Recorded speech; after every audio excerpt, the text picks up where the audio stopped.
জি'ররানা নামক জায়গার মধ্যে বিশ্বনবী কুরবানির গোশত বিতরণ করছেন। বিশাল লম্বা লাইন। বিশ্বনবী লাইনের মধ্যখান থেকে বৃদ্ধা একটা নারীকে আলাদা করে নিয়ে আসলেন।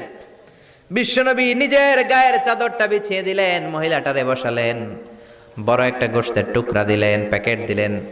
বৃদ্ধা মহিলাটাও বিশ্বনবীর মাথার মধ্যে হাত বুলিয়ে দিয়ে দোয়া করে গেল। সাহাবীরা বললেন, ইয়া রাসূলুল্লাহ, ইয়া হাবিবাল্লাহ, হাজার হাজার মানুষ, কাউকে তো লাইন থেকে আলাদা করলেন না, কে এই বৃদ্ধা মহিলা? কেন এই মহিলারে নিজের চাদরের উপরে বসতে দিলেন? বিশ্বনবী বললেন, জন্মের আগে আমি বাবা হারালাম, 6 বছর বয়সে মাকে হারিয়েছি, মায়ের বুকের দুধ আমি খেতে পারি নাই।